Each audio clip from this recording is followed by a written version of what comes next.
Jadi untuk melihat uniknya, kita harus lihat kompetitor kita apa sih yang kompetitor kita tawarin selain selain yang kita tawarin, uniknya bagaimana. Terus kita harus ada direct sama indirect competitor yang kita analisa nanti. Terus kita lihat, mengidentifikasikan competitive advantage yang kita ada, comparing teman-teman kita yang di market. Sekali lagi ada case tadi namanya Inspira, tapi nanti saya storytelling dan mungkin partisipan di sini bisa lihat apa contoh bagaimana case tadi ini bisa menjadi satu satu case untuk menekankan competitive advantage. Ya. Jadi di case end case tadi ada pertanyaan-pertanyaan yang sebenarnya related, tapi nanti kita lihat yang nomor 6, bagaimana kita pakai apa namanya matriks untuk mengidentifikasikan produk kita atau service kita supaya lebih apa namanya lebih relevan kepada customer dan bikin kompetisi itu tidak relevan lagi karena kita melakukan hal-hal. Jadi case tadi yang Inspira ini adalah ada dua ibu-ibu, dia lagi bikin sekolah bahasa Inggris, tapi sekolahnya bentuknya ruko, jadi bricks and mortar ya.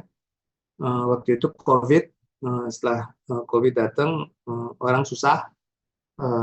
Jadi bagaimana mereka dari brick and mortar dia masuk ke digital, tapi bukan digital aja karena banyak aspek-aspek competition. One of the competitor adalah YouTube, karena YouTube is the cheapest way untuk memperform bahasa. Jadi bikin video terus klien-kliennya mereka ikutin YouTube, dan itu menjadi satu challenge. Tapi mereka waktu mereka udah masuk ke digital, dari brick and mortar ke digital, mereka mempunyai satu apa namanya satu aspek yang mereka match antara supply sama demand. Jadi antara yang belajar bahasa Inggris dan yang mengasih lesson apa namanya bahasa Inggris. Karena di sana banyak variabel seperti daerah-daerahnya, bahasa-bahasa dialek-dialek itu banyak, terus apa namanya kepercayaannya juga banyak. Jadi bagaimana dia bisa match antara mentor yang akan mengasih bahasa Inggris dan yang ada kebutuhan. Terus mereka partneran sama instansi-instansi sehingga mereka bisa meningkat ya. Kasarnya gitu.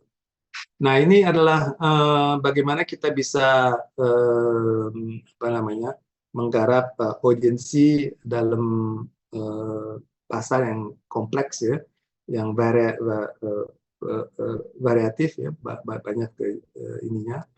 Terus ada akses, ada challenge, ada challenge untuk akses kepada learning apa namanya learning platform, ada direct sama indirect competitor, low cost alternatif yang saya udah tekankan, YouTube ya. Terus juga di India bahasa Inggris itu penting, orang-orang tertentu aja, terutama pegawai negeri itu harus atau manajer, mid manager itu harus bahasa Inggrisnya harus bagus. Makanya platform-platform kayak mereka ini bahasa Inggris penting sekali. Ya. Kemudian kita harus understand the real problem ya dari masalah bahasa Inggris ini. Terus digital transformation dari brick and mortar to platform ya. dengan kompetitif landscape yang ada di sana. Uh, Terus ada challenge-challenge dengan value proposition yang mereka tekankan. Jadi mereka mempunyai satu keunggulan, yaitu setelah mereka masukin ke digital, apa namanya, masuk ke digital transformation, mereka punya unit programmer yang khusus mencari dan melihat solusi-solusi ke depan dengan AI. Sekali lagi ini case tadi dibikin 2 tahun yang lalu. 2 tahun yang lalu nggak ada orang yang ngomong tentang AI, jadi sangat visionary. Jadi mereka competitive advantage-nya, satu hal yang mereka mempunyai yang lain nggak punya adalah unit IT yang memikirkan platformnya ke depan bagaimana pakai AI, matching mentor-mentor yang akan mengasih lesson bahasa Inggris dengan orang-orang yang kebetulan dengan variable-variable tersebut. Jadi itu salah satu value proposition yang mereka akan tawarkan. Sehingga bagaimana mereka dengan AI teknologi ini bisa kompetitif, tetap on the competitive edge untuk meningkatkan entry barrier-nya. Terus mereka sustainable karena mereka juga apa namanya, partnering sama custom dari Kanada, karena banyak orang sana migrasi ke Kanada, dan dengan migrasi ke Kanada itu bahasa Inggrisnya harus oke. Jadi seolah mereka dengan custom prepare orang-orang yang akan migrate, ya yang apa namanya, yang professionals yang akan migrate ke sana, sehingga bisnis mereka jalan sebagai institusi yang membawa bahasa Inggris, ya. Terus Inspira is embarking, jadi apa namanya, untuk learning English, ya. Terus mereka bisa mendiferensiasikan sendiri dari company-company yang lain dengan AI yang tadi saya udah jelasin, untuk mengcustomize, untuk personalisasikan kurikulumnya. Terus mereka bisa maintain dalam competitive edge. Terus juga mereka expand dengan strategic partnership dengan yang ke imigrasi yang tadi saya sebut. Terus mereka bisa apa namanya, membawa student yang pembelajaran ini keluar dan mempunyai steady growth untuk belajar bahasa Inggris. So this is something interesting juga. Nanti partisipan di handoutnya di yang milestone week 5 ini, partisipan harus lihat ada 2 jenis competitor, yang direct competitor sama indirect competitor. Jadi harus didistinguish sehingga kita ambil kira 3 direct competitor, 2 indirect competitor, di mana kita bisa compare. Kalau yang di Inspira, ya direct competitor itu ada ya Speakwell, Beta, Superproof. Ini adalah langsung yang sesuai dengan platform mereka dan sesuai dengan apa namanya, sesuai dengan bisnis mereka. Walaupun Duolingo sama Preply itu lebih nggak pakai mentor, ya, jadi langsung DIY, jadi belajar bahasa dengan sendiri. Itu adalah indirect competitor karena mereka kan pakai mentor, ya, pakai di assist sama satu staff pengajar. Most importantly, apa namanya? Most importantly, apa namanya, di template partisipan harus ada bentuknya kayak begini. Jadi ada 3 kolom: competitor 1, competitor 2, competitor 3. Terus ada competitor 4 and 5, itu indirect. Sehingga yang kolom yang ke 6 adalah your PV. Jadi brandnya harus dijelasin di situ secara singkat. Apakah produk benefitnya kayak bagaimana, underline your product benefit, terus solutionnya sebagai apa, service atau produk, sehingga nanti bisa dilihat yang kolom 6 produk apa namanya, produk partisipan itu apa.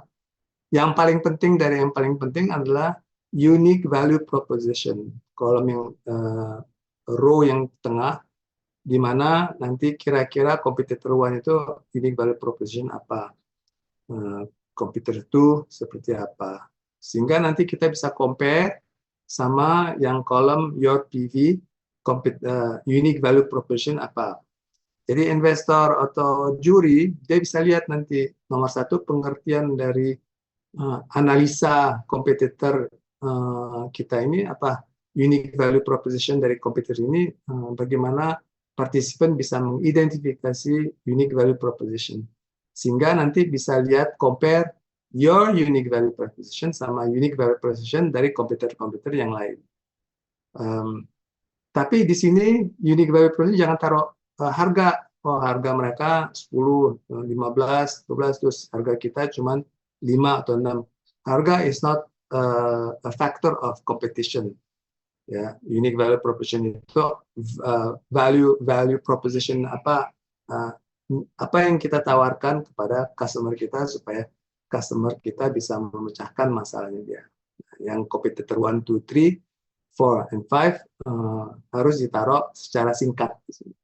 Ya. Pricing ini bisa berbentuk bintang, bisa berbentuk harga, bisa hanya mau bilangin bahwa oh this guy is more expensive than us, atau bisa aja your PV is more expensive tapi unique value proposition-nya itu misalnya sangat apa namanya, sangat relevan kepada masalahnya. Branding ini juga bisa dijelaskan brandingnya, sehingga market review juga pakai bintang atau pakai apa namanya, satu kualitatif bisa. Ya. Most importantly adalah secara conclusion, di template sebelumnya kan ada benefit apa, solusi apa yang kita tawarkan kepada customer kita, dan benefit apa 1, 2, 3 ini harus ditulis benefitnya, dan juga kenapa customer akan pindah dari kompetitor ke kita. Itu juga salah satu aspek di mana penting bahwa kenapa customer kita pindah.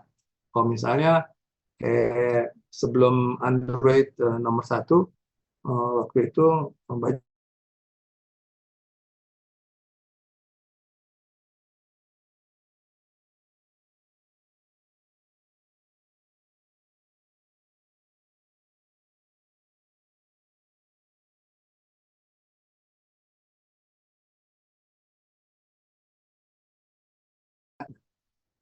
atau yang waktu itu belum sama sekali belum ada Android, tapi basically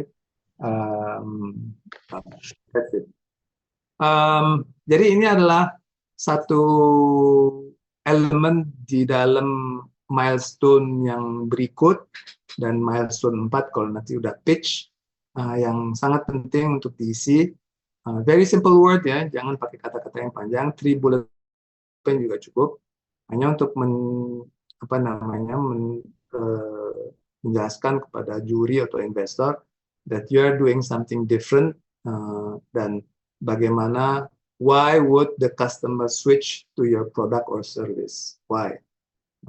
Because you have some unique value proposition some unique elements yang bisa differentiate sama yang lain.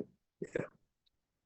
Ini nggak kompleks, maksudnya do it step by step, pelan-pelan, dan I'm sure you can get something apa namanya. Semua ada kompetisi, ada kompetitor, nggak mungkin nggak ada kompetitor. Even if you are doing something new, pasti ada kompetitor. Kompetitornya misalnya orang-orang yang do it the old way, tetap your competitor, except that you are doing something yang the new way. Jadi ini sekali lagi competition analysis ini salah satu elemen yang akan dampingin narasi dari milestone 4 sehingga convince either the jury, either the investor that you have some unique value proposition that you are going to put in place comparing to other individuals that you are doing. Yeah. Ada question di sini? Halo? Any questions? Yes, go ahead.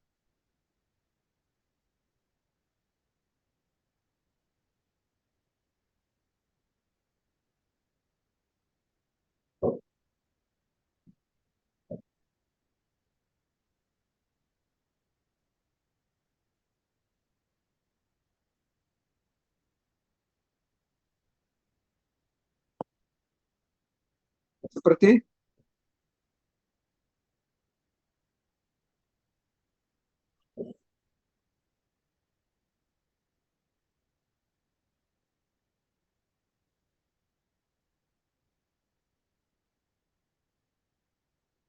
Ya, jadi kalau misalnya di kasusnya Anda, mungkin kompetitor Anda mempunyai alat-alat besar gitu kan? Nah, you have to put the alat-alat besar because you might be interesting karena you're doing something what we call disruptive innovation. Jadi Anda tuh Anda nggak pakai alat-alat besar kan? Nah, jadi bagaimana Anda akan compete dengan tetap that's your competitor. Definitely that's your competitor. Kalau misalnya memang ada alat besar, terus alat medium, terus ada orang-orang yang melakukan in your area, not necessarily exactly that what you're doing, tapi alat-alat besar, definitely you have to put, and then you have to mention that, oh, this guy is doing with the alat besar, we are doing with cipu-cipu, and then exactly like what the apa namanya Honey Twigs. Jadi dia dengan murah meriah bisa disrupsi satu industri. Probably you can do the same thing bit by bit. You're going to catch up. Your solution is going to catch up there, guys. Tapi alat-alat besar itu harus included. Kalau misalnya memang ada alat-alat besar, terus alat-alat besar itu including something else.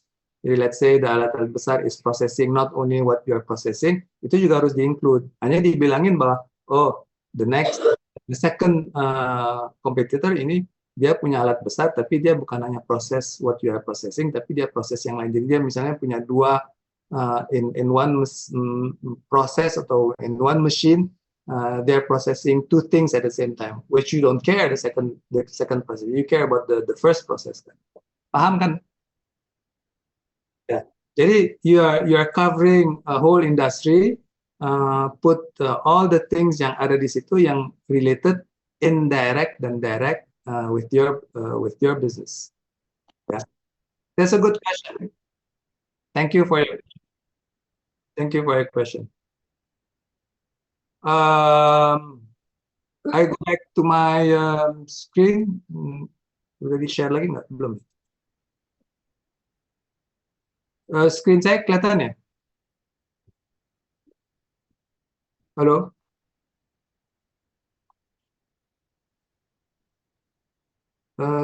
Screen saya kelihatan nggak? Kelihatan, Pak. Yang kompetisi analisis ya? Kelihatan, Pak. Oh, masih yang tadi, competition analysis. Oh, yang masih tadi ya? Oke, sip. Thank you.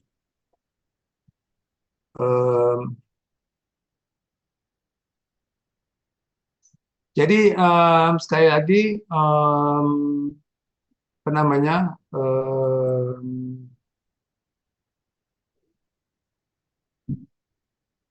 uh, adalah kompetisi analisis.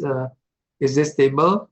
Sekali lagi, with our conversational AI, you have to be careful. Number one, number two, you can ask the machine who is my competitor in this area. Jadi promptnya itu di frame sejelas-jelasnya sehingga dia bisa jawab dengan sejelas-jelasnya dengan pengetahuannya dia.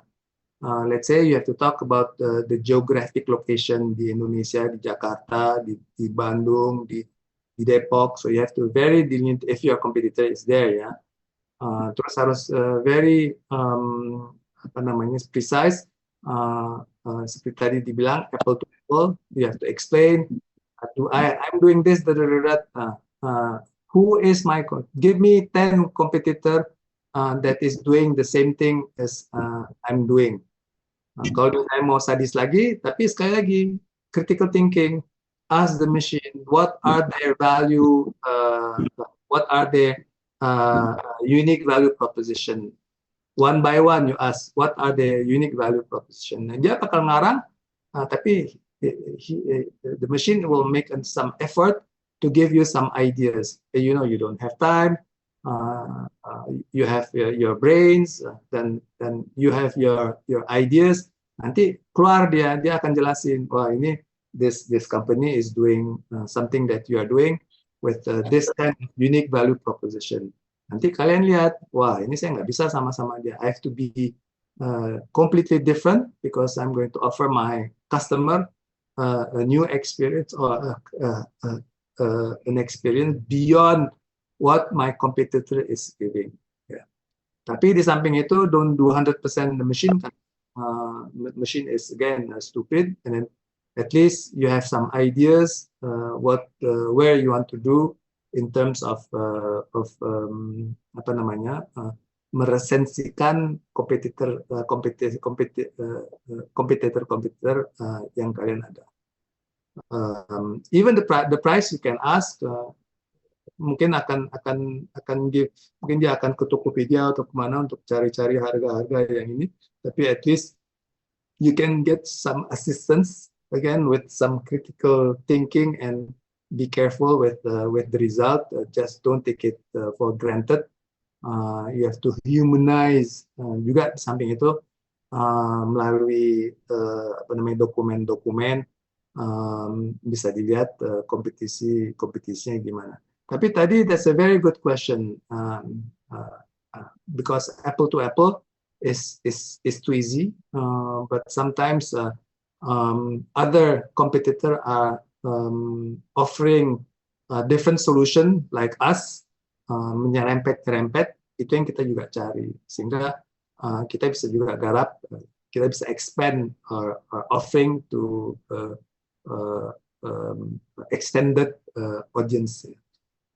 So this is something very important in terms of what you are doing.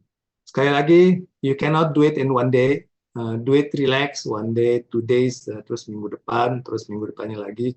Just ask the machine, do your research in the internet, do your research apa namanya visually, analogi. In terms of analog, jadi ketemuin orang atau lihat the reality on ground on your area. So this is what is given to your on your platform. So it says direct and indirect. So this I'm going to give you the template. Nanti tinggal diisi terus. Yang untuk supaya kita mendapatkan produk yang unik dan produk yang lain daripada yang lain, we have this thing called blue ocean strategy. Jadi sebenarnya apa namanya you don't need to insert this into your milestone 4 ya, milestone 2 nanti. Tapi this is a tool di mana nanti template frameworknya bisa dimasukin, apa yang kita limit, apa yang kita baru dan segala itu nggak jadi masalah. One slide nggak apa-apa, tapi don't put this graph. This graph is only for you to work as a tool gitu ya. Jadi di Amerika ini memang itu kultur sirkus kan. Jadi sejak last century 1900 itu ada sirkus-sirkus yang besar. Definisi sirkus itu adalah bagaimana sekelompok orang dia bawa bondong-bondong, bawa truk, bawa tenda, bawa apa namanya tinggal di dalam karavan, terus dia bawa animal terutama, terus dia ke kota-kota kecil, terus dia pasang tendanya, terus di situ ada panggung, terus panggungnya bisa berubah-ubah, ada kadang-kadang lion, kadang-kadang ada monkey, kadang-kadang ada trapezium, orang loncat-loncat di ceiling, terus semua pada ini, terus ada clown segala. Jadi ada sirkus yang terkenal sekali yang namanya Ringling Brother and Barnum and Bailey. Itu top guy of the circus. So this is really the classical circus yang terkenal di Amerika. So they go city to city dan mereka deploy tendanya, terus banyak orang datang, especially kids, terus the sort of entertainment. Terus ada smaller regional circus yang nggak ke seluruh Amerika, tapi gerobaknya mungkin cuma sedikit, terus animal cuma sedikit, tapi modestly.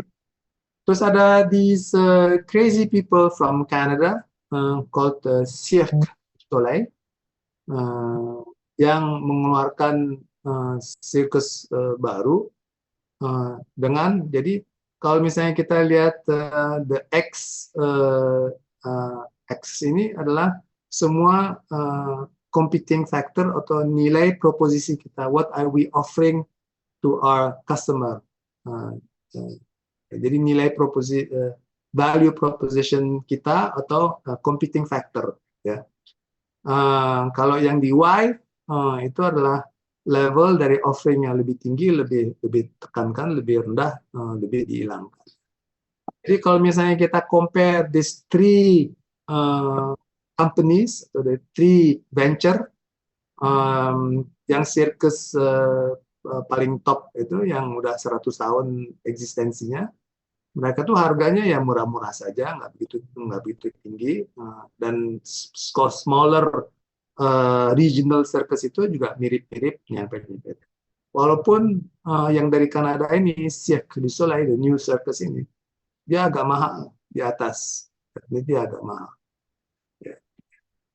Jadi circus-circus tersebut mereka tenteng-tenteng kayak orang terkenal gitu, kayak some figure yang direcognize sama komunitas sana, dan wah kalau misalnya si itu datang, anak-anak pada bondong-bondong ikut karena he's so funny, he's so gimana-gimana, kayak star performer gitu. Ringling Brother itu mempunyai star performer, jadi they have a certain level of star, penting sekali untuk mereka karena itu argumentasi untuk jualan mereka. While the smaller regional circus dia biasa-biasa aja, not too much. Dan Cirque du Soleil dia papas, itu dihilangin sama dia. Jadi no need star performer. Anybody can be the member of Cirque du Soleil, mau terkenal nggak terkenal. So it's not an important value proposition for their customer. Ya. Dan kemudian kalau misalnya kita lihat Ringling Brother, mereka itu tenteng gajah, tenteng harimau, tenteng bunch of monkeys. Jadi kayak zoo yang dibawa, which is very expensive because you need to give food, ada medical ininya, terus ini tinggi sekali. Walaupun smaller regional circus sangat di bawah. And Cirque du Soleil almost dihapus, masih sedikit, tapi almost dihapus. So they don't need to go to cities with the caravan, terus bawa kandang gajah dan which is logistically very. Dan zaman sekarang kalau misalnya kita cambuk-cambuk harimau atau cambuk-cambuk elephant, it looks apa namanya animal ini kan protection kan, kita we know that animal are disappearing. It's not a commercial argument to have a bunch of animals yang kita kita budakin. So they're eliminating the animal show, almost eliminate. Terus si Ringling Brother punya Isle of Concession, while the smaller regional smaller, and these guys Cirque du Soleil, mereka almost eliminate. Ya. Terus multiple show arena juga almost hilangin, walaupun si Barnum di paling top dan sini juga ngikutin. Dan yang fun sama humor, jadi ini lebih ke pelawak ya. Pelawaknya nggak di yang Bailey yang paling tinggi, yang regional in between, terus si Cirque du Soleil dia nggak penting-penting banget, they're under the industry standard, jadi nggak banyak pelawaknya juga nggak banyak. Thrill and Danger, same thing, they're reducing comparing to the big guy, Ringling Brothers sama regional circus. Thrill and Danger itu yang trapezium, yang orang loncat-loncat di ceiling terus nangkep-nangkep terus we're all thrilled. Walaupun yang ditingkatkan adalah unique venue. So these Ringling Brothers sama smaller regional circus itu mereka kan pakai tenda kan. Jadi mereka taruh tendanya mau di tengah-tengah pabrik, mau tengah-tengah gurun Sahara, they don't care because they are using tenda. Walaupun si Cirque du Soleil, mereka itu sangat penting kan, unique value. Kalau misalnya mereka lagi perform di Singapura, mereka di Bay of Singapore yang ada lionnya. Kalau mereka perform di Paris, ya depan Eiffel Tower. Kalau mereka perform di New York, mungkin depan Statue of Liberty atau depan whatever yang sini. Jadi ada unique venue. Jadi mereka tekankan, and they while these guys Barnum ini they're down here. Dan yang paling penting adalah si Barnum, the old circus, dia nggak punya tema, there are no refined watching environment, yang tempat yang spesial, multiple production dia sama sekali nggak ada. Yang paling penting dari pentingnya artistic music dan dance itu sama sekali mereka nggak ada, because circus zaman dulu ya memang ada pelawak, terus ada yang tame tiger atau lion, terus yang tame elephant, terus monkey-nya yang dilucuin, terus ada dog yang lari-lari terus bisa ngerokok, bisa macam. Those are dedicated people. Walaupun yang baru ini Cirque du Soleil mereka punya artistik dan music dan dance, jadi siapa aja bisa jadi dance, siapa aja bisa jadi musik. It's not something that is always with them. Nah, Cirque du Soleil itu memang create new things yang si Barnum sama si Ringling nggak, sehingga si sirkus yang zaman dulu tuh nggak bisa compete karena mereka udah this new thing, the audience are captivated by the refined environment, terus dengan multiple production dan artistic music, sehingga kompetisi itu tidak bisa diikutin lagi. There's a example yang saya selalu pakai adalah jadi ada razor yang zaman dulu yang harganya ya cukup mahal ya. Terus it is very strong. Jadi razornya itu memang kokoh dan tidak bisa gampang dirusakin. Terus siletnya itu memang siletnya dari besi yang susah gompal, dan size-nya super besar ya. Terus tapi safety zero safety ya, maksudnya bukan zero tapi very low safety, karena usually this is a well known tool di mana bisa untuk jadi isu untuk suicide atau untuk macam-macam, and it's not easy to use. So these things are very important. Terus ada orang-orang yang mikir yang mau compete sama this kind of razor. Terus mereka melakukan blue ocean strategy, ya mereka melakukan ini. Jadi blade itu jauh lebih murah, bukan jauh lebih murah, tapi slightly di bawah yang razor yang kita tahu bawah itu. Terus it's not life lasting razor, jadi dibuang juga. It's not like the other one, bisa 10 tahun, bisa 15 tahun, bisa lama, tapi bisa it's a throwaway element. Terus blade-nya juga, blade-nya not very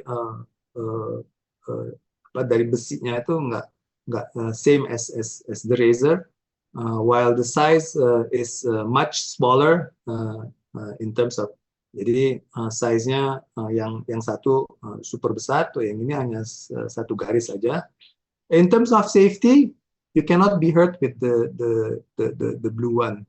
Cannot be hurt because everything is locked, semuanya udah di dalamnya, dan definitely cannot be hurt.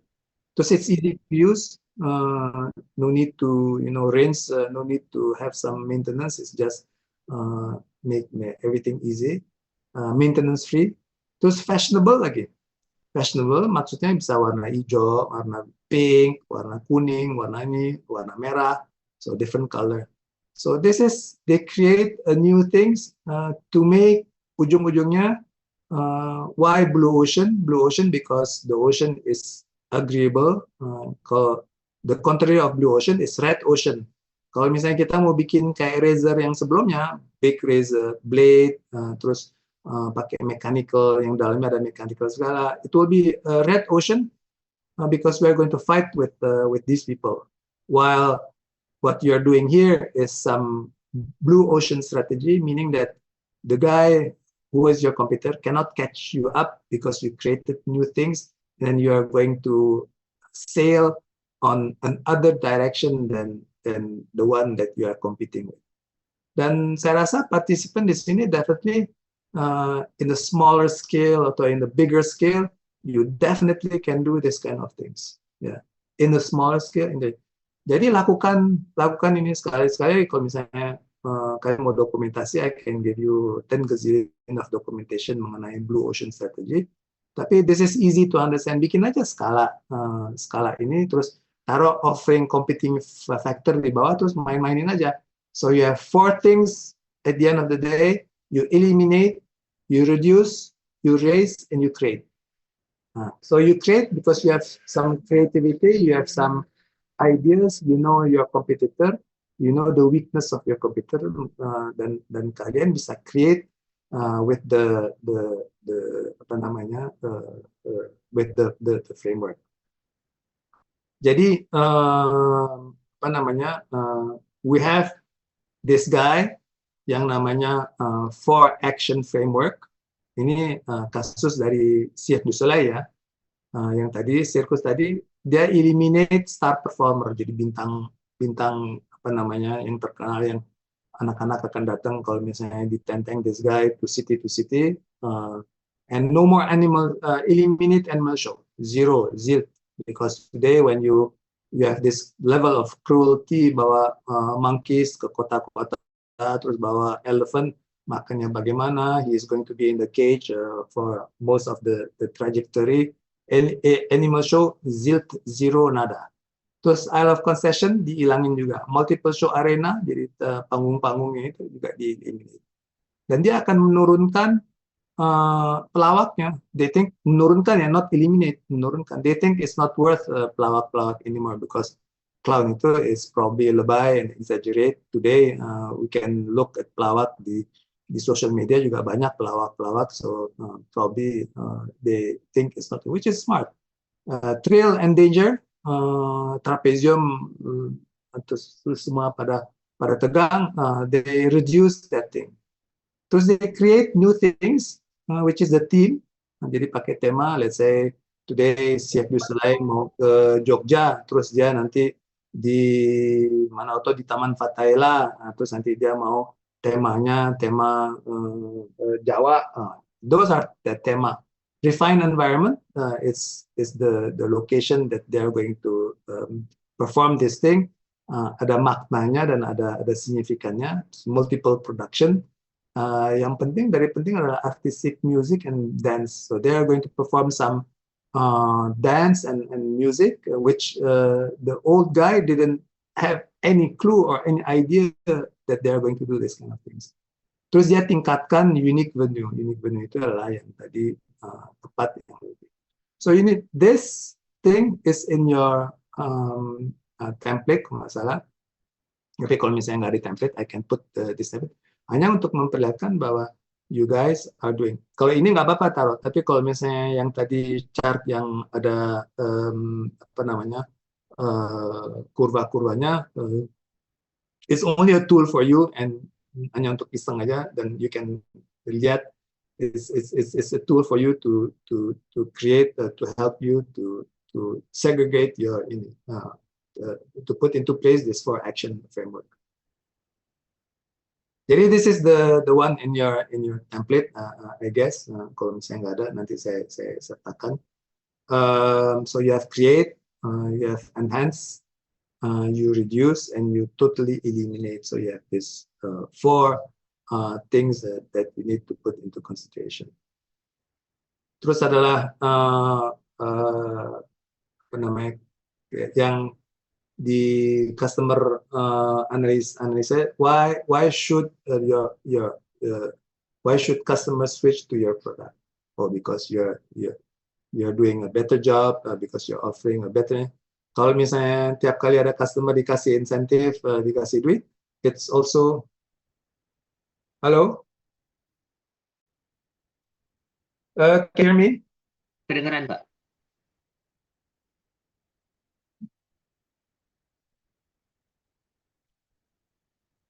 Halo, can you hear me? Yes, sir. Oke. Ini saya nggak stabil apa namanya internet. Jadi eliminate. So this is I think this is a fascinating tool for you guys to be innovative, to find other solution, to be creative in terms of your competition.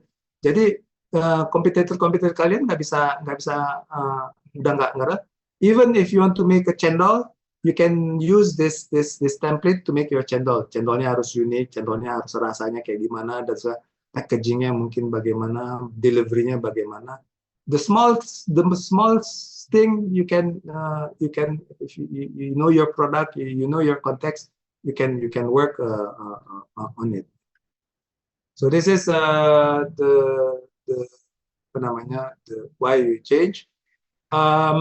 Terus that's my ini. Jadi saya hanya mau kasih contoh karena memang kita lagi di sini. Can you see my screen or not? Halo? Halo? Sir, we cannot see your screen. Cannot. Oh shoot. 1 second. Sorry guys.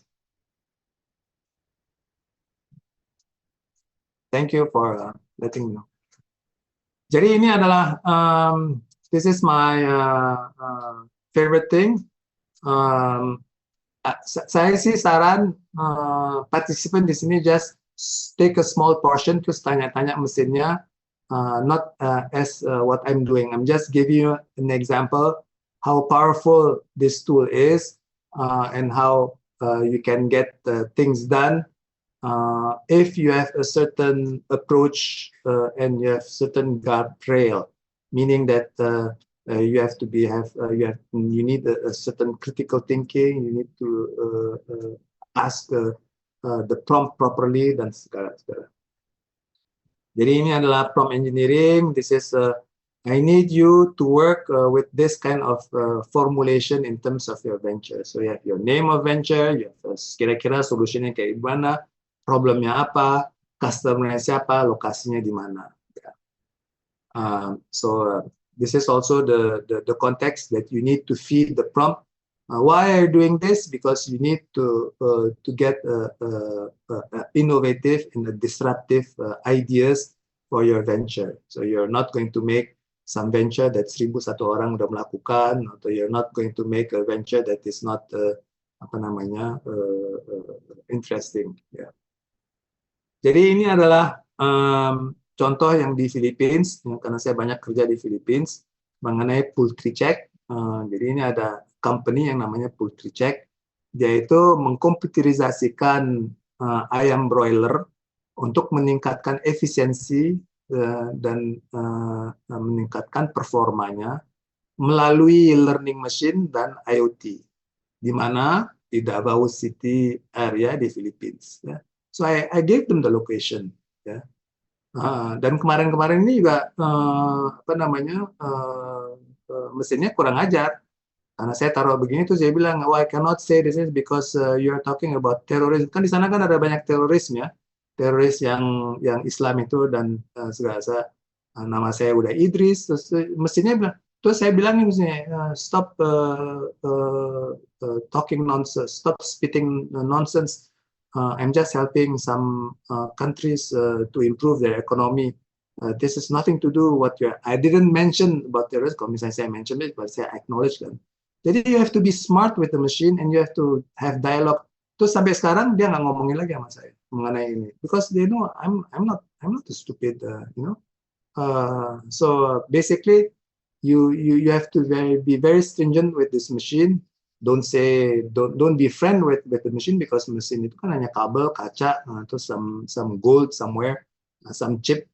So it's not human. So you need to extract some information that you prepare basically.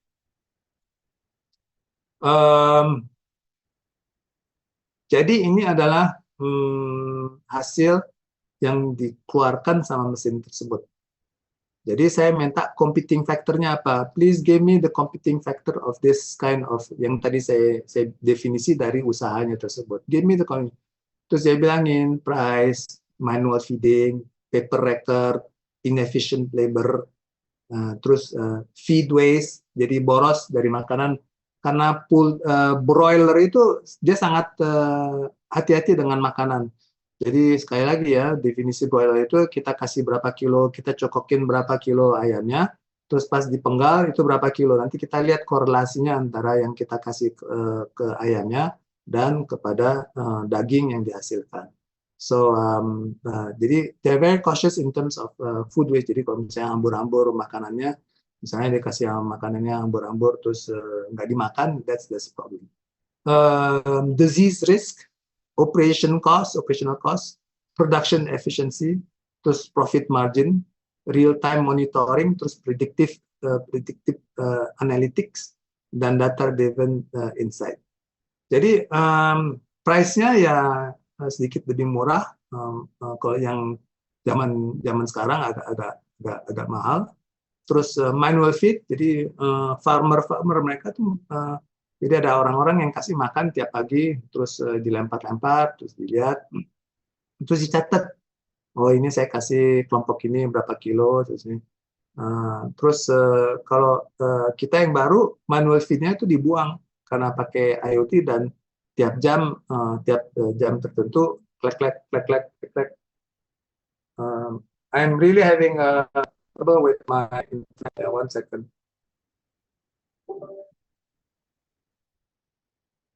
Hello, am I audible? Hello? Yes, sir. Yeah. Am I audible? Halo? Sorry.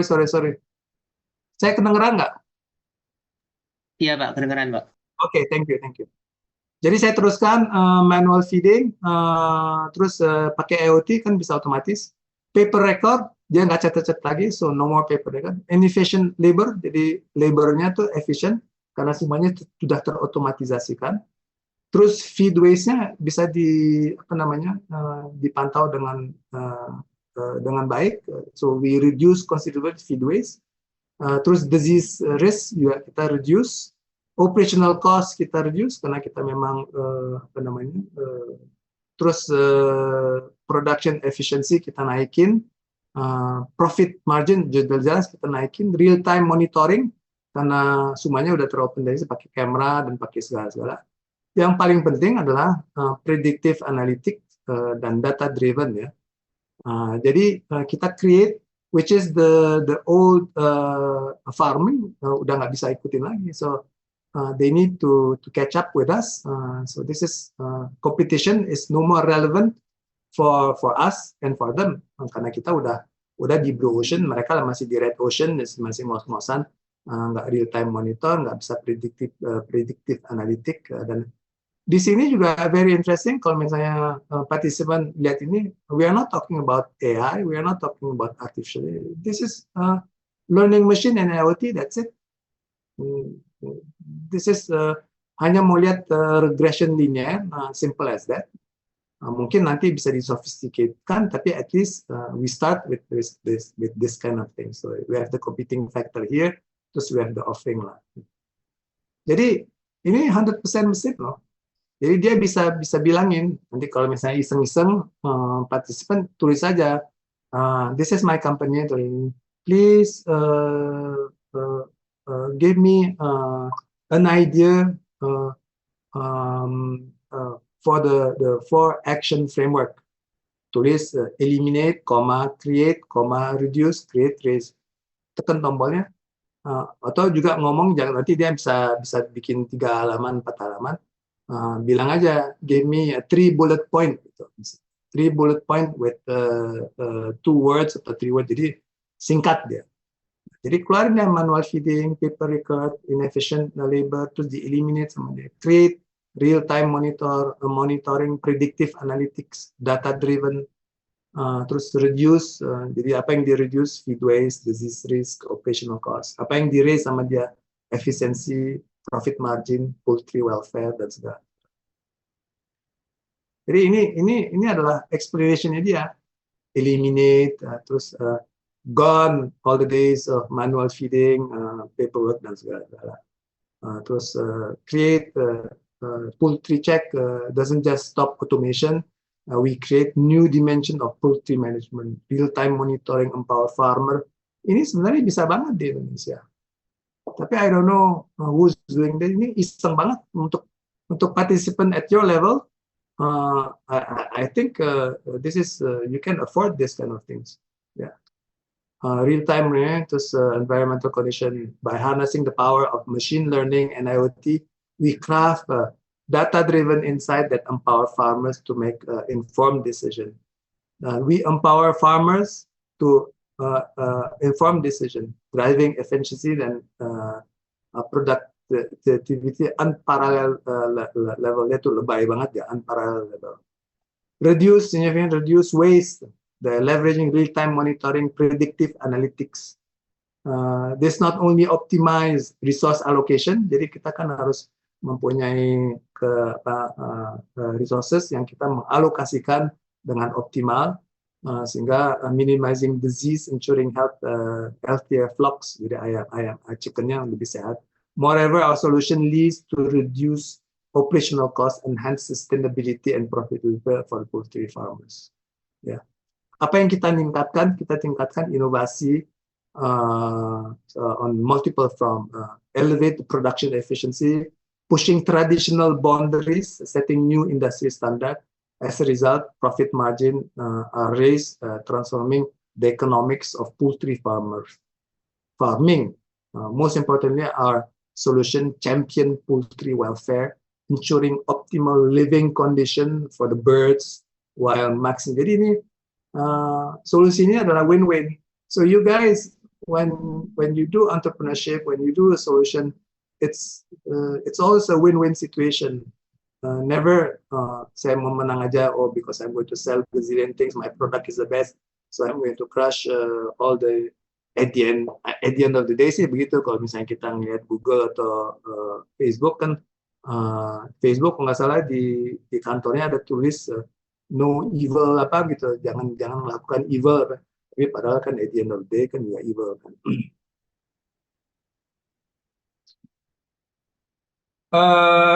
Do you have any question, or is it not interesting? I think it's very fascinating. Apa namanya, Blue Ocean Strategy. Sekali lagi bisa di-download di Ignite di week 5 bookletnya. Nanti di bookletnya itu ada PDF yang bisa dibuka dan bisa dilihat bagaimana kita melakukan approach apa namanya um, um, competitive analysis dan blue ocean strategy. Any questions? Jadi yang participant bisa lakukan enumerate the industry standard offeringnya kayak bagaimana. Kalau belum ada itu bisa dilihat di value proposition. Kan kalian kan bikin value proposition kemarin. So you can put those value proposition di bawah dan mungkin tambahin things, terus apa namanya bisa dilakukan sehingga bisa mendapatkan result assisted by our friends yang di sini. Ya.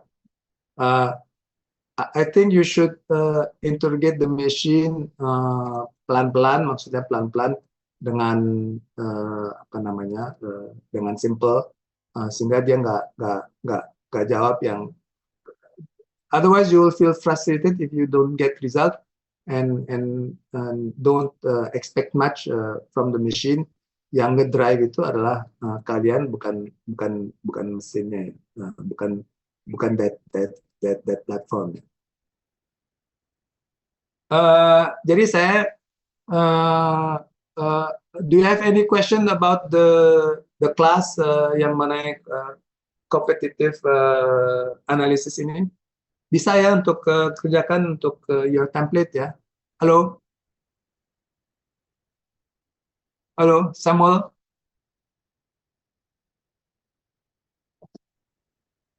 Wasis? Okay, Halo? I get it, Pak. Halo? Ya.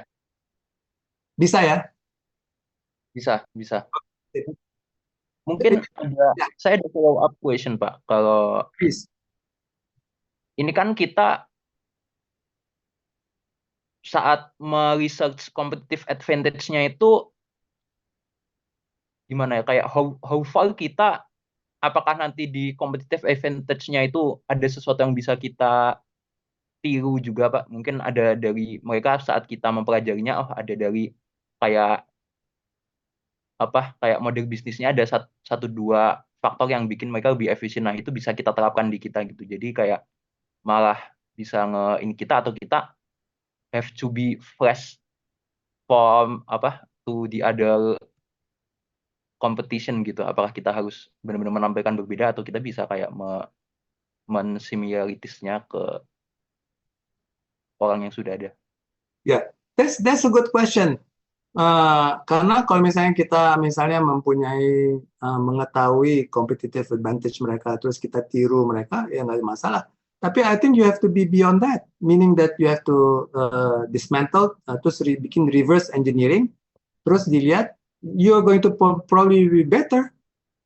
Jadi misalnya ada elemen-elemen yang mereka punya advantage that you don't have. Ya, mau kecil atau besar, we cannot talk about the big machine ya, karena you're a student dan this is a small venture. Let's say yang kecil-kecil aja, do some reverse engineering, dipretelin, terus nanti disesuaikan dengan aktivitas kalian, you'll get another animal, tapi mungkin basisnya sama yang your competitor.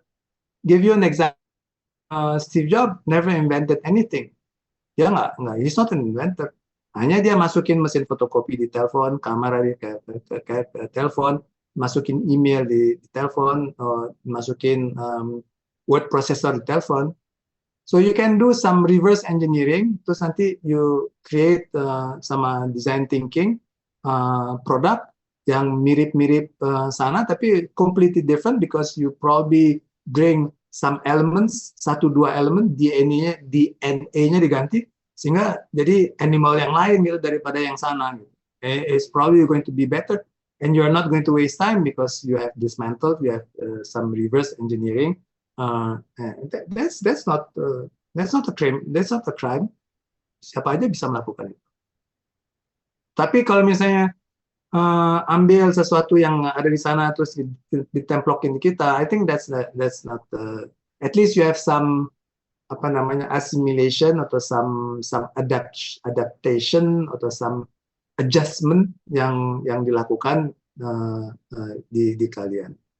Because you cannot reinvent the wheel too. Masa kita mau roda udah diinvent ribuan tahun, masa kita mau invent roda, kan roda udah begitu. Tapi roda yang bisa jalan di lumpur itu bisa dibikin. Roda yang sekarang nggak pakai angin lagi, tapi pakai karet, sehingga semua perusahaan ban akan bangkrut, itu bisa. It's very very interesting. Roda yang nggak pakai udara lagi, ya sebenarnya udah ada di mana, tapi yang karena nggak mau diedarkan, that's a very nice invention. Kan pernah lihat ya roda yang pakai, kalau nggak salah malah yang situ-situ juga yang bikin Michelin atau siapa gitu, roda yang pakai per gitu, terus luarnya memang ban mobil biasa, terus tinggal ditempelin di mobilnya, hanya ya kalau misalnya kena paku dia nggak bakal kempes karena nggak ada udara. Kenapa nggak dikomersialkan? Karena ya industri udara bakal kabur. Am I answering your question? Kali answering my question, Pak Noted. Mungkin ya sama competitive advantage itu kira-kira apakah ada kayak mungkin kembali ke cases yang kemarin ya Pak, itu kan ada yang dari yang Sanders itu kan kalau yang saya tangkap ya Pak, salah satu competitive advantage-nya dia ya kulturalnya itu, jadi kayak dia kan menjual kayak benda yang berbeda karena di kultural di mana itu, di India atau Pakistan ya, di Asia Selatan itu mungkin sudah umum, tapi bagi orang luar masih. Nah, apakah di kita itu juga kultural itu kayak kekayaan budayanya atau apa yang khas dari daerah, mungkin itu bisa jadi one of our competitive advantage yang bisa diterapkan dalam startup atau dalam produknya aja gitu, atau Absolutely, you're 100% right.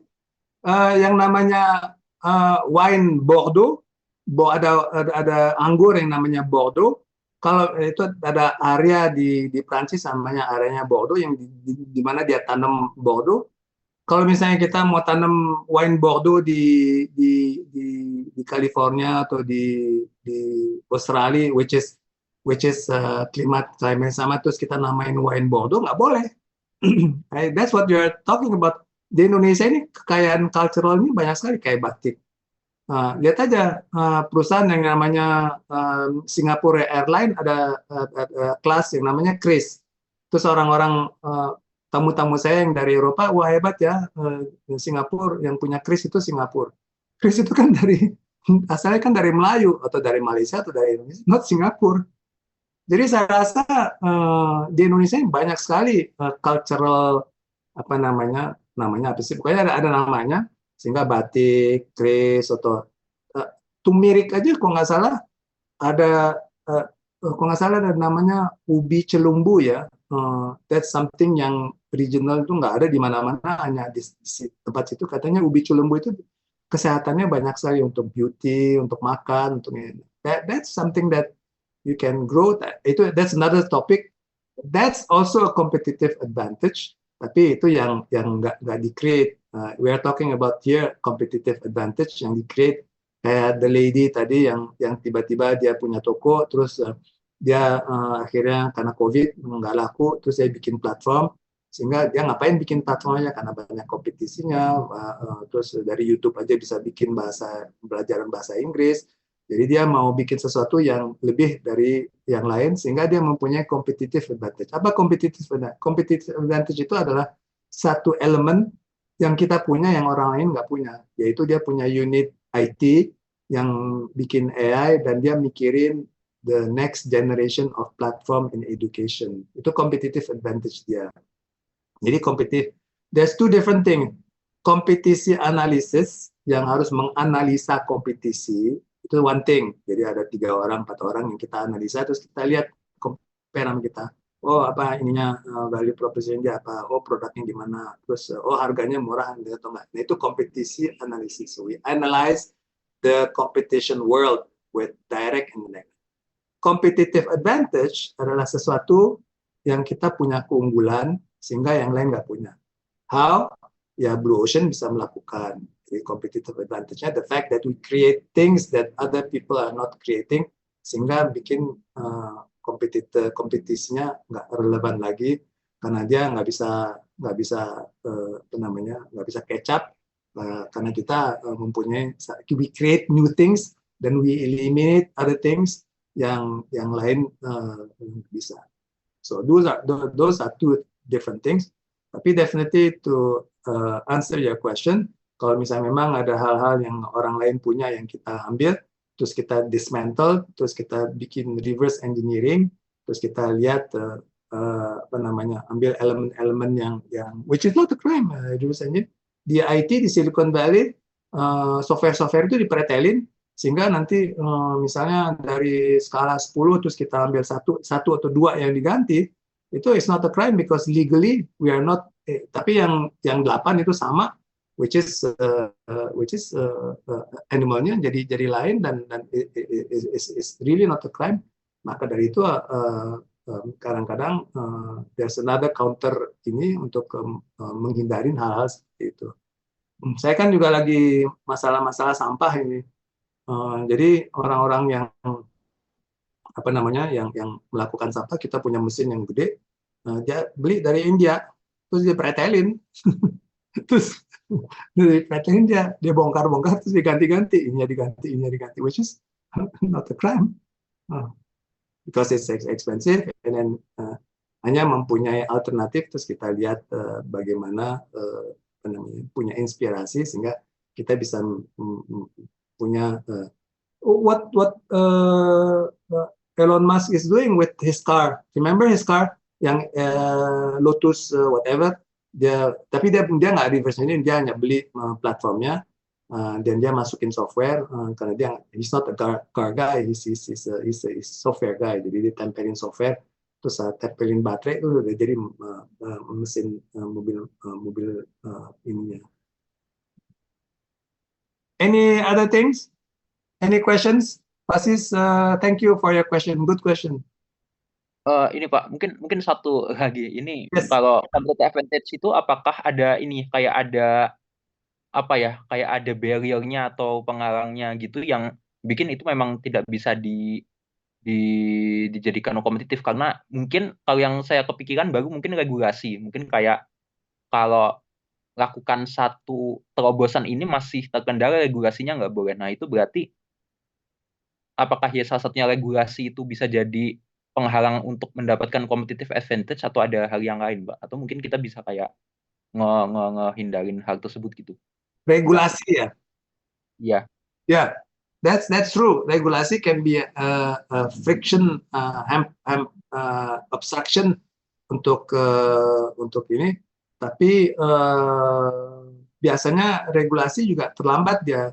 Tapi one day mungkin yang masih bisa lakukan kalau misalnya memang terbentur dengan regulasi, you be compliant tapi keep your product pelan-pelan nanti regulasi akan ganti sendiri karena regulasi itu memang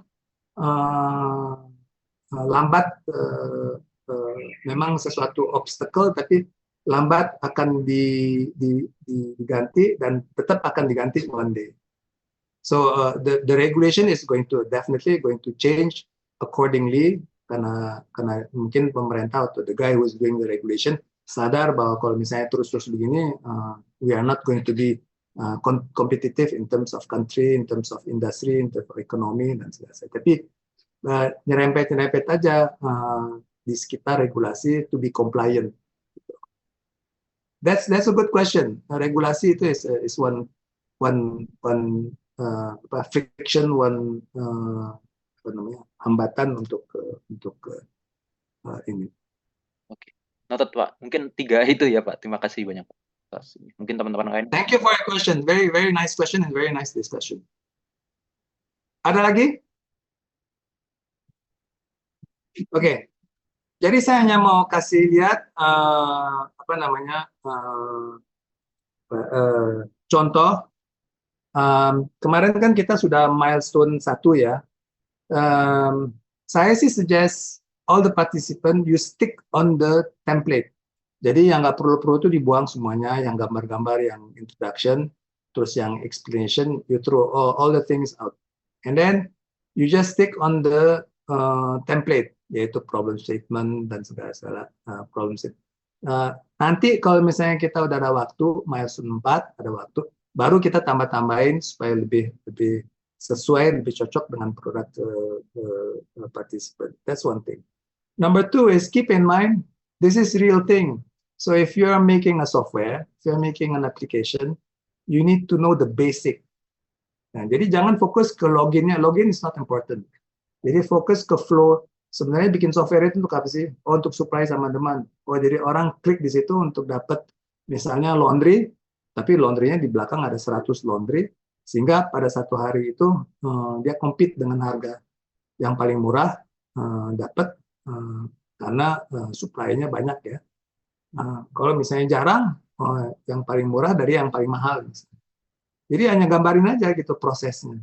Tapi don't apa namanya, interface-nya juga penting sih. Jadi kita bisa lihat seriusnya bagaimana. UX itu kan penting sekarang kan.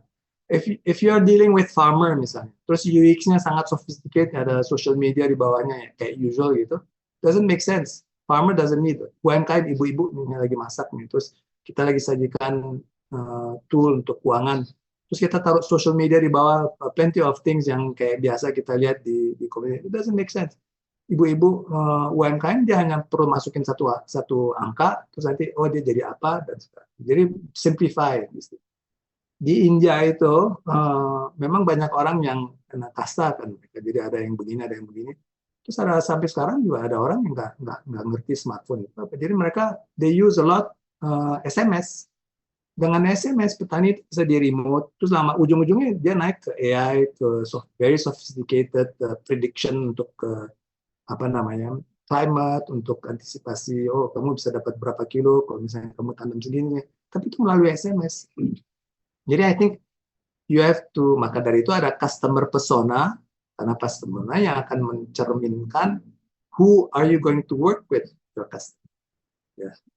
Jadi kembali lagi template yang itu don't put things yang nggak ada di situ. Misalnya yang sebenarnya kan kita ini agak maju ya, because your brains are working. Terus hal-hal yang belum kita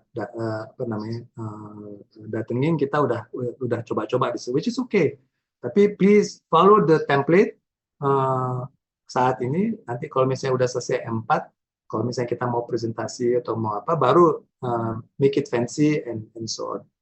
The most important thing is you have to be capable to put it in a real format, either application, either product, either you need to be capable to make it a prototype intinya lah, a working prototype, a real prototype. Dan juga jelasin prototype kalau misalnya benar-benar besar ya kita bikin video, terus at least bagaimana kita menyampaikan secara profesional kepada investor atau kepada juri. Ya. Jadi saya sekali lagi mau kasih lihat apa namanya contoh di mana apa namanya contoh about this pitch thing M2 you need to work on your M2 coba ya. Is there any other questions yang pengen ditanya atau di ini? Please ask questions because you know this is not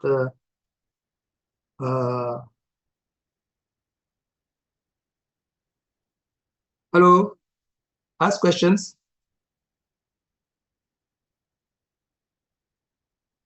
Nah, jadi saya hanya mau sepotong.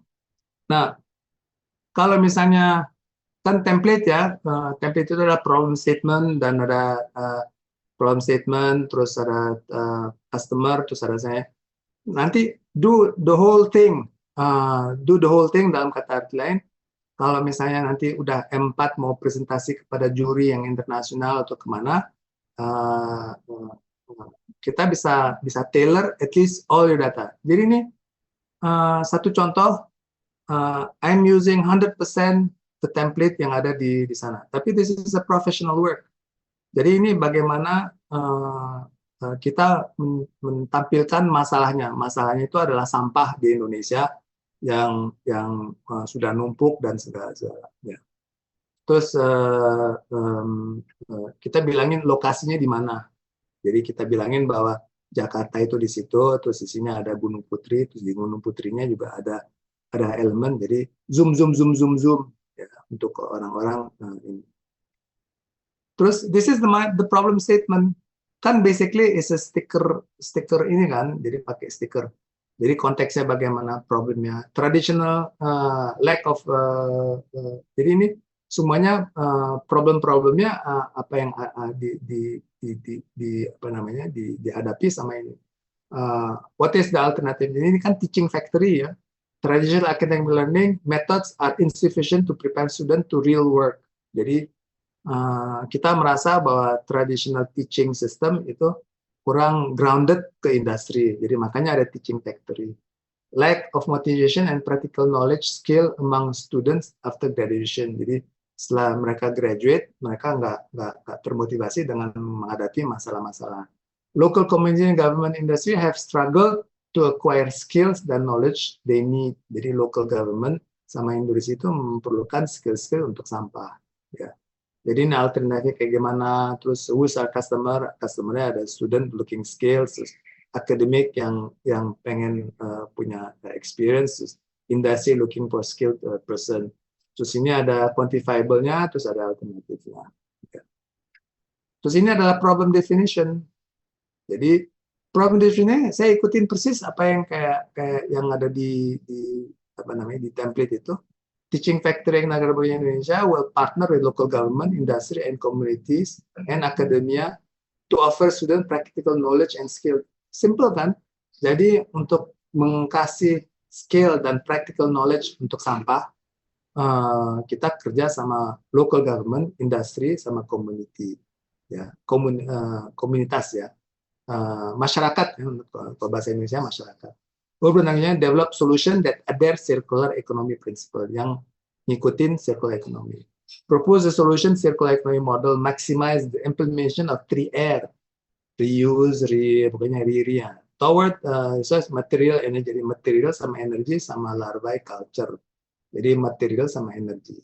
It will improve the management waste, enabling efficient waste transportation, reducing distance landfill, terus encouraging household waste segregation, by expanding teaching factories, increase waste management efficiency, ensure sustainable future by empowering communities. Jadi kita kerja sama masyarakat, creating new skills, and enterprise that support transition to circular. Ini jelas. This is no ambiguity. It's clear. Jadi participant, you should do. Kalau investor lihat ini, oh, I'm not interested because I'm against circular economy. I don't believe in circular economy. Ya udah jelas. Kalau misalnya ada orang yang tertarik sama circular economy, this guy is working on transition to the circular economy. Oh, saya bantu. Ya. Terus ini adalah pattern dari waste collection. Ya udah keluar dari jalur template. Jadi saya hanya mau cerminkan bahwa at the end you can do this, but still you have some ingredient. Ada faktor-faktor yang telah disiapkan dari template-template tersebut. For the moment, stick to your template, nothing else. Jadi ini model di mana orang-orang yang bikin sampah, terus bagaimana ditransportasi, terus ujung-ujungnya masuk ke landfill, terus differentnya, terus kilometernya udah kelihatan, ya, jarak-jaraknya udah kelihatan, jauhnya udah kelihatan. Ya. Later when you are on the way ini, you can do this kind of things. Terus ini sampah itu bentuknya kayak apa? Jadi ada organik, ada dari household, originnya dari mana, institusi-institusinya, jadi banyakkan dari household. Terus ini komposisinya kayak gimana, food waste. Indonesia kan terkenal food waste-nya banyak sekali ya. Terus ada kain, ada plastik, ada karton, ada kayu, dan sebagainya. Nah, jadi kita nawarkan hal seperti ini. Jadi kita mensegregate sampah dari akar, dari root. Terus kita mempunyai sistem di mana kita collect sampahnya. Terus kita punya center di mana kita nanti bikin plastik. Terus kita bikin energi. Dari energi kita juga bisa organiknya bisa jadi produk-produk seperti apa namanya, agriculture dan farming.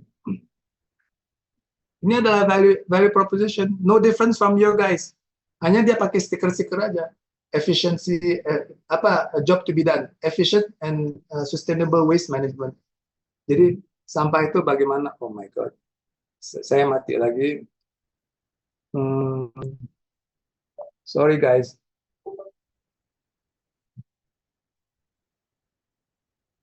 Okay, 1 second. Sorry.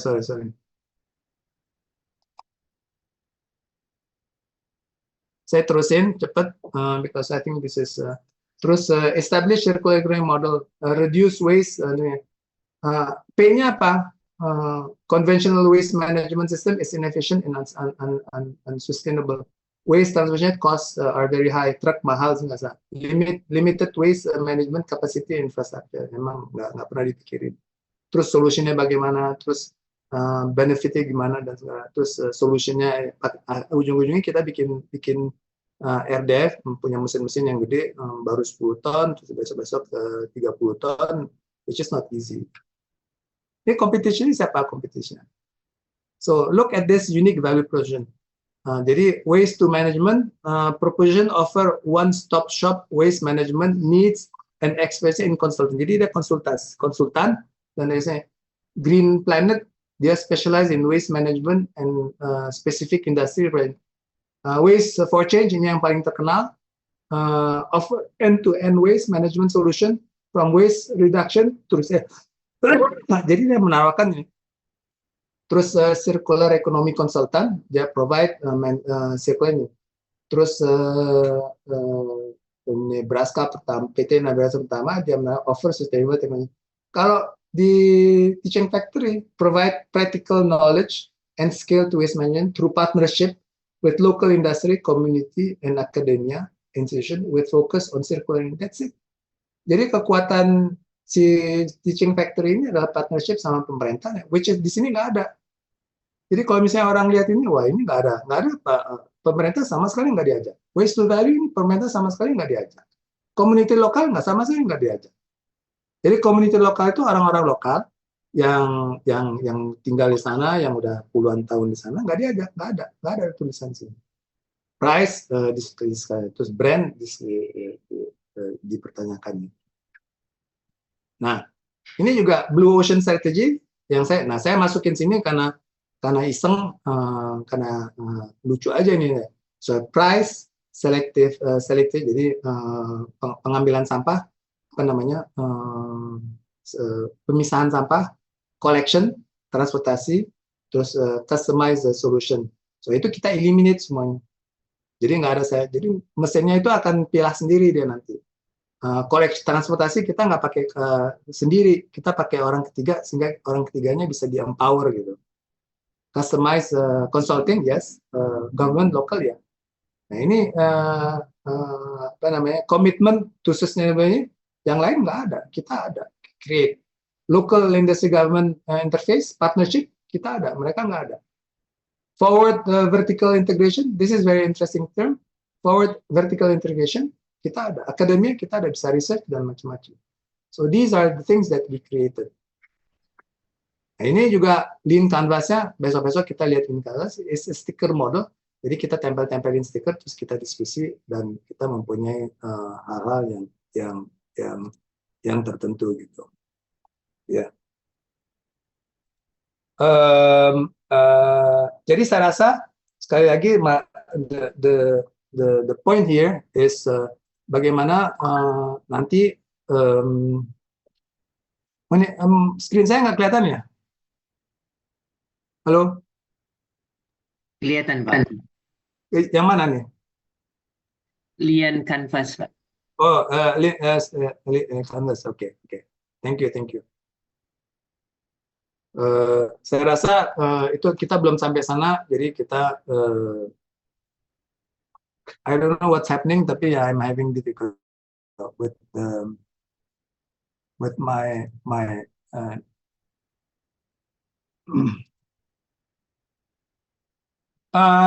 any questions?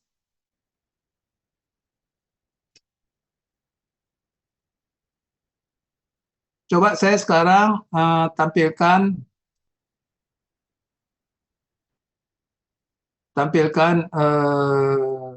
milestone.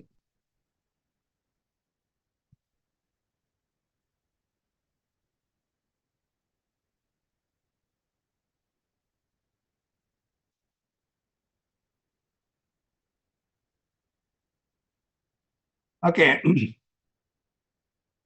Jadi ini milestone 2 yang nanti ya. Ini semuanya buang. Try to customize your presentation. Terus ini taruh your idea. Ini you have to fill. Why? What? Why are you doing this? Because I believe that my country needs to be cleaned up. I believe in sustainable ini global warming. That's how step by step saya akan lakukan. Terus this is your team, penting ya. So you have your photo, role. Yang penting adalah skillnya di sini, kekuatan. I'm doing this because I'm doing some tiga. Your function as in the company, and then what makes us right team to solve. Ini mostly the student are doing well.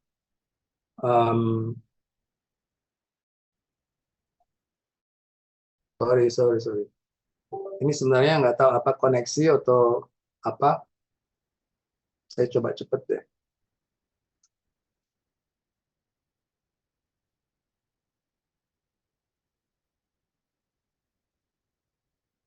Oke. Terus ini problem validation. You have to interview different people from apa namanya to validate your problem. At least 15 customer. Terus dibilangin pakai apa. Ini problem validation pakai template problem ya, problem alternatif, terus konteksnya bagaimana, emotion. This you did well. Terus ini isi validating second validation. Jadi current orang pakai apa. Terus di sini yang text. Basically this is going to be a text. They take out this photo and put some photo that is more relevant to what you're doing. Terus di sini taruh put the problem into context. Nanti dia ada kayak apa namanya satu phrase, satu sentence, ini 2 sentence untuk menjelaskan what exactly you are trying to work on, ya. Terus di sini juga try to follow this strictly in the sense that you have the photo, you have the guy here, age, sehingga bio-nya yang lengkap di sini. This goals-nya hanya mungkin berapa sentence, terus medianya juga hanya TikTok, Facebook, dan terus your logo. Yang paling penting atributnya harus diisi dan untuk mencerminkan how we are going to talk with these people. Ini juga penting. So you have to take off all these things and put here exactly the job to be done. What is their pain and what is their gain, sehingga nanti bisa cari solusi-solusi untuk pain-nya mereka, terus gain-nya mereka, terus solusinya kayak apa. Solusinya sini one sentence. So, job to be done and then your solution. These 2 things need to be connected. Terus di sini sum. Either you put the round thing, either you use this and then you put the numbers here. Yang penting adalah di bawah based on our sales traction, we have put some wordings on the bottom. Nah, ini adalah ke competitor. So I'm putting 3 competitor direct, 2 competitor indirect, and of course you have to put the uniqueness So I change the language supaya nggak kaku-kaku. So yang paling penting adalah what is the uniqueness of what you are doing and what your competitor is doing, and what is the price, product benefit, terus reason why people buy, dan etc. So the three first is direct competitor. The two berikutnya adalah indirect competitor. With here your venture. Jadi ini yang saya akan kirim hari ini. Just exercise on it, and then we will do. Any questions?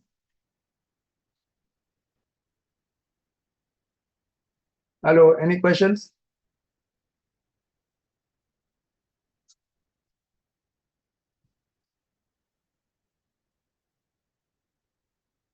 Aneh banget nih. Yes, go ahead. Make sure that what's the difference between what? Hello?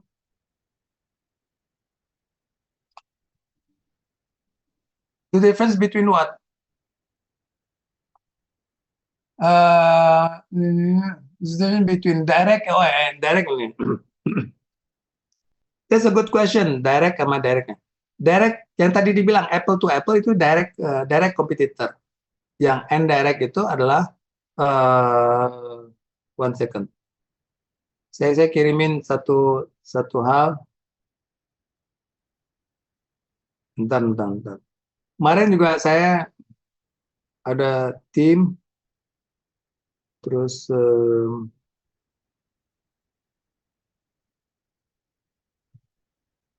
that's a good question. Pertanyaannya apa sih direct sama indirect competition?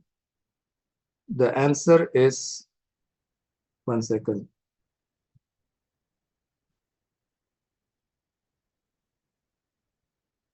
Ada pertanyaan lain? Halo?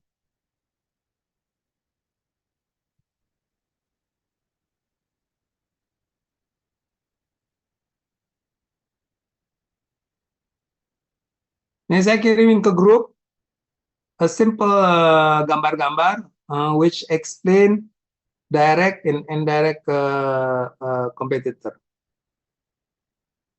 There you go. Jadi ada 5 types of competitor. Ada direct competitor itu Pepsi Cola sama Coca-Cola. We know that, right? So it's the same product. Indirect competitor adalah McDonald's sama Domino. The one is sandwich, the other one is pizza, but they are both fast food. Perceived competitor itu adalah produk, oh my god,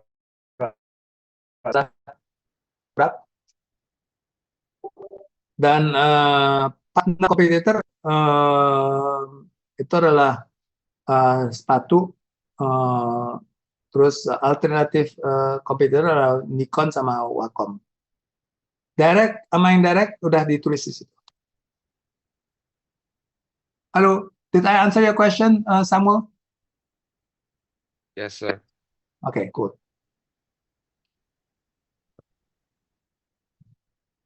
Any other questions atau ini?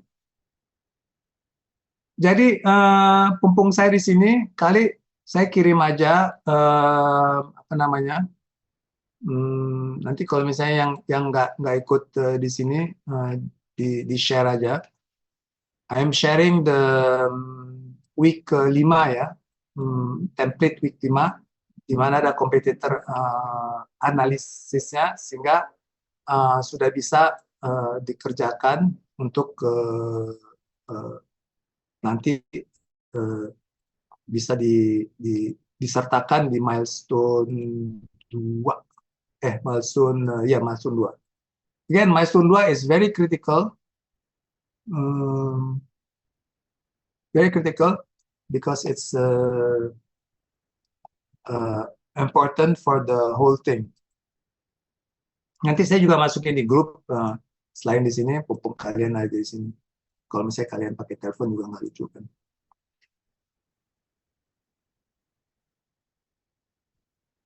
Oke, coba saya masukin di grup.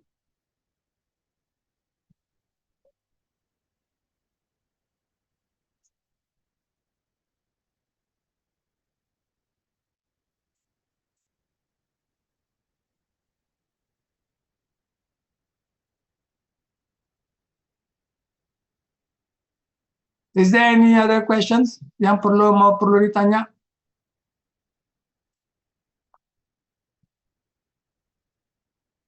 Saya masukin di grup juga apa namanya milestone 2 week ke 5.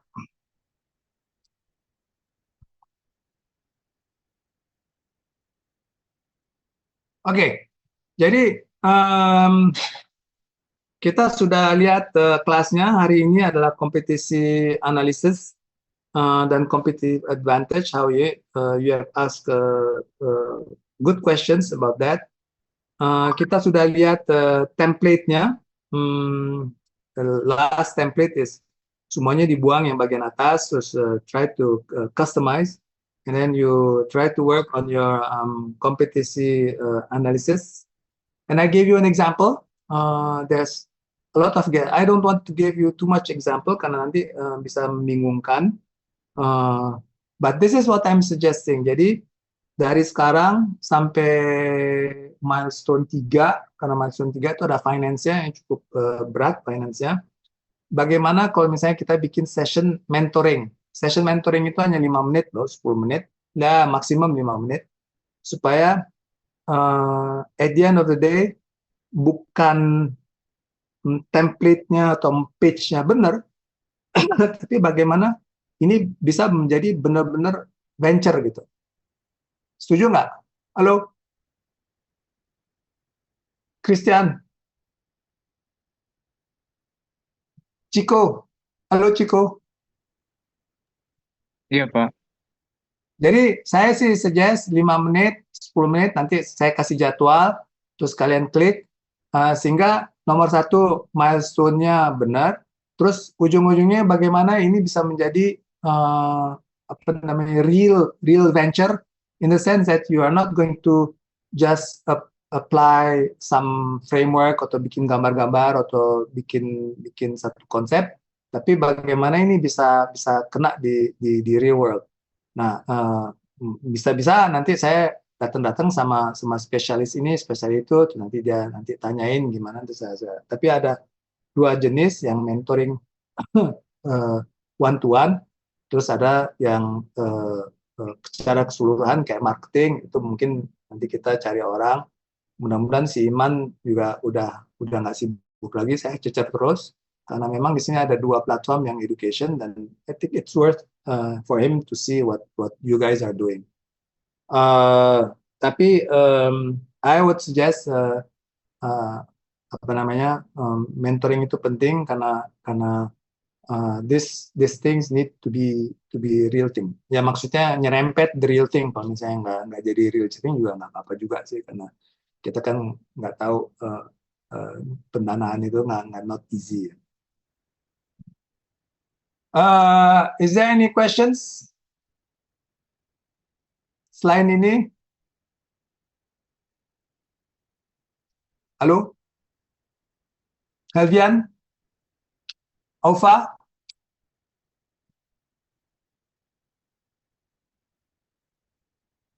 Halo?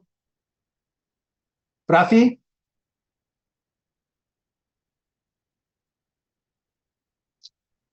Halo?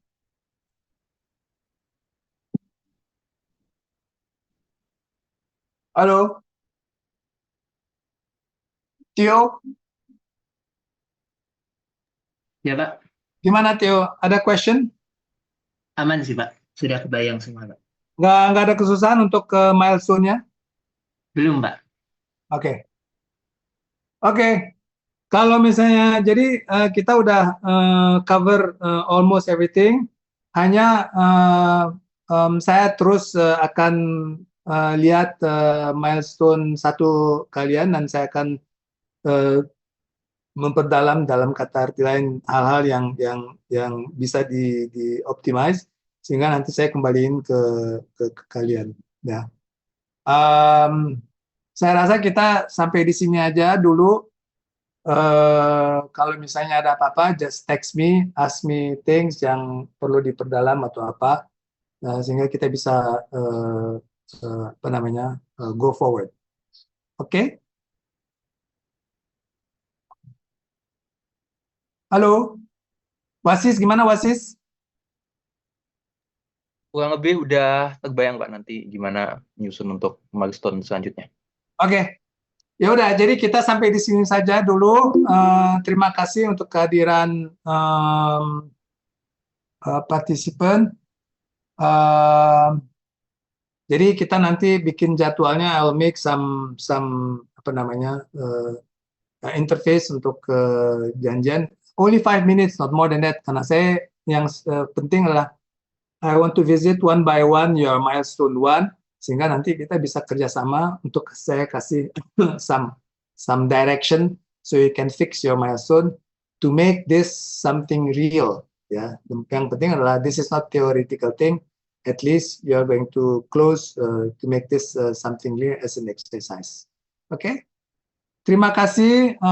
Have a nice weekend, and we'll end here our class.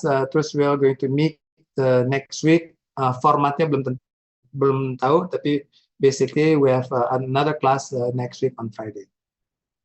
Thank you guys. Have a nice weekend. I'll see you soon. Thank you. Thank you. Terima kasih, Pak. Thank Thank you, sir. Terima kasih, Pak.